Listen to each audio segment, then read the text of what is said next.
dudes, I'm Hilah, and today on Hilah Cooking, we're making breakfast enchiladas filled with potatoes and chorizo topped with fried eggs with a homemade chili sauce. These are gonna go great with all of your breakfast margaritas.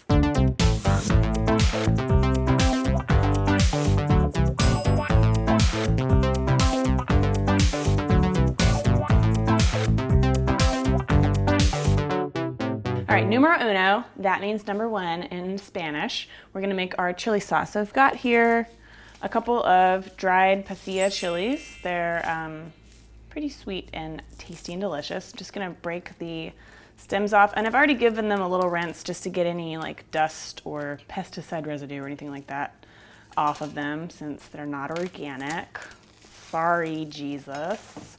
I'm gonna add about a cup of water, or maybe a little more. All we're gonna do is bring this to a boil. When it boils, I'm gonna turn the heat off and just let it sit for about 10 minutes to get reconstituted. So I'm actually gonna move this to this back burner while that happens. Do a little magic switcheroo here and work on numero two. This totally looks like a number two here. All right, what this is not a turd. It's some chorizo sausage, some fresh Mexican chorizo sausage. I'm just gonna cook this over sort of a medium-high heat until it's cooked through and in really fine crumbles. You could totally leave this out. I've made these vegetarian before and they're just delicious, but I had some chorizo, so I'm gonna add it. Once most of the fat has released, you can be pretty sure that it's almost cooked. So I'm gonna add some diced onion. And we just wanna soften this a little bit. I still wanna keep some of like the crunch integrity of the onion, but maybe not like fully raw onions, although you totally could. It's also fine that way. This is a very flexible recipe as long as you have the chili sauce and the potatoes. And even you could totally just buy a can of enchilada sauce and make enchiladas and serve them for breakfast with an egg on top. I don't give two shits. Okay, so our water on the chilies is boiling. That's great. I'm gonna drop in a couple cloves of raw garlic, just like that. Bloop. Put the lid back on it, turn it off, and just let it sit there for 10 minutes to get softened up. Okay, onions are getting just barely translucent. I'm gonna go ahead and turn the heat off, and I've got 2 red potatoes here that I boiled a couple days ago and then peeled and just cut into pretty big cubes. And then I'm also gonna add some baby spinach. Tear it up a little bit. Ew, gross. I want my money back. But like I said, yeah, like this is totally still a hearty meal if you leave, you know, just leave the chorizo out. The meat is not integral? I don't know. Integral. It's not necessary for the recipe to work. Just a little extra bonus, because chorizo is the new bacon, y'all. I just declared that for 2014. Pass it on. Just kind of mash up those potato chunks a little bit to help this filling stick together, and that's just gonna make it easier to roll up. Okay, and then the last thing I'm gonna add to the filling is some crumbled up cotija cheese. This is a Mexican cheese. It's very firm and salty. Kind of reminds me of a merman's dick because it's firm and salty. Okay, anyway, I'm just imagining that merman have perpetual boners. But anyway, just a little bit of this, maybe an ounce or so. Just add a nice saltiness. So we're not adding any other salt to this because between the chorizo and the cotija, we've got it made. But if you were leaving either one of those out, you'd probably want to add a little bit of salt. Mix that around. And this is not a melting cheese. It stays in chunks and they just kind of get soft. So it adds a nice little textural bite in there, a little chewy, like cheese curd kind of feel. You could use other types of cheese too. Just gonna pull them out by the tips. Pull it out by the tip and let all the seeds drop out. If you could leave them in if you wanted a really spicy sauce, but I don't know. To me, this doesn't really need to be like super hot. These peppers have a really nice fruity flavor. And the little garlic cloves that I dropped in. So they'll still have a little bit of a rawness to them, but they're not gonna be like so sharp and spicy.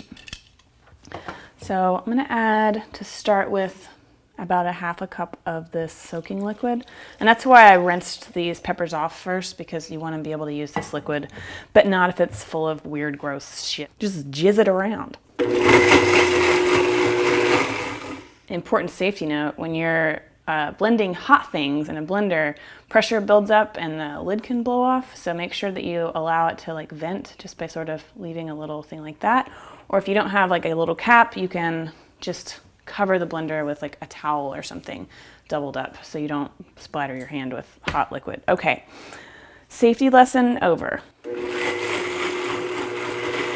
Whoa guys, that was loud. Okay, I'm gonna check the consistency. All right, that looks pretty good.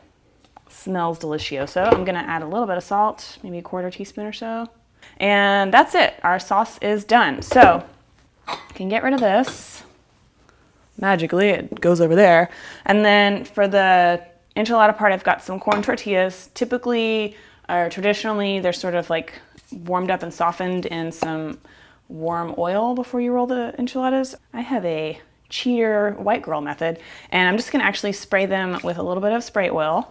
Boop, boop, boop, boop, boop, boop.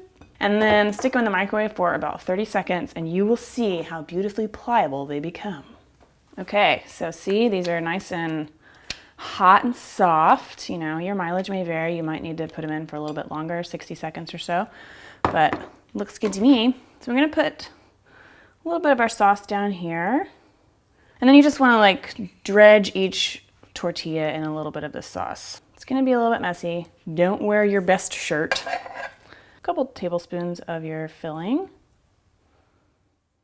And then shove it on back. A lot of times when I'm just making these for Chris and I'll just do like a half batch and I won't even bother like heating them up in the oven. I'll just do it on a plate and like microwave them or something.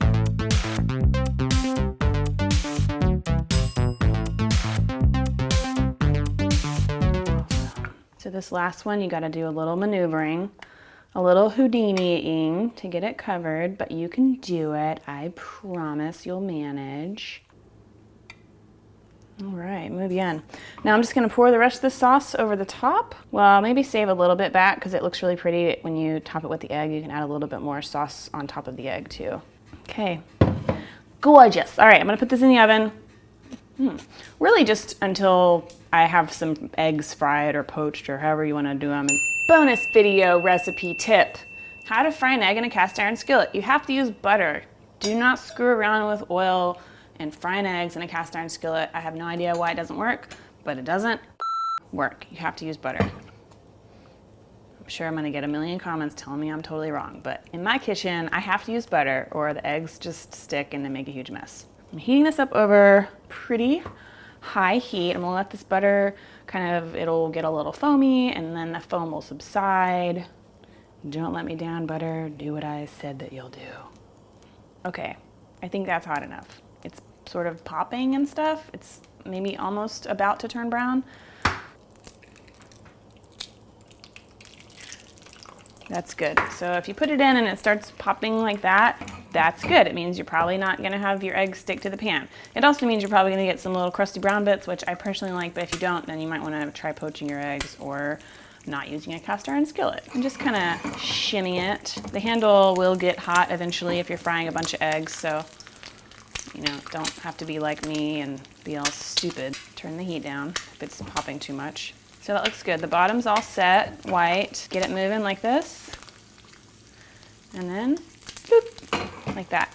And turn the heat off immediately because that residual heat's gonna keep cooking it so it's not like totally done while I get my enchiladas out of the oven. All right, enchiladas are done. Oops, I scrunched it, but it's okay. It's gonna taste awesome. And then I'm gonna cover it with a hopefully still runny egg. Come on, I'll just do that. Perfect. Okay, there you go. Breakfast enchiladas. I cannot wait to dig in. I have many other enchilada recipes on my website and videos, and also check out my breakfast playlist if you are so inclined. Let's just go ahead and see if the egg yolk is still runny. Hey, it's not runny exactly, but it's moist. Why does that word gross everyone out so much? Okay, get all this good stuff. I'm just gonna take a big old honkin' bite. God damn it, if I can. Fork. My fork is traitoring me. That is what I'm talking about. This is what I want for breakfast. If I ever come to stay at your house, like impromptu, like bed and breakfast session, this is what I want you to make me, okay? Thanks for watching. Please subscribe if you haven't already. Check out Hilah Cooking for printable recipes, and I will see you guys next time. Bye. Hey, what's a crab's favorite Mexican food? Enchiladas. Get it?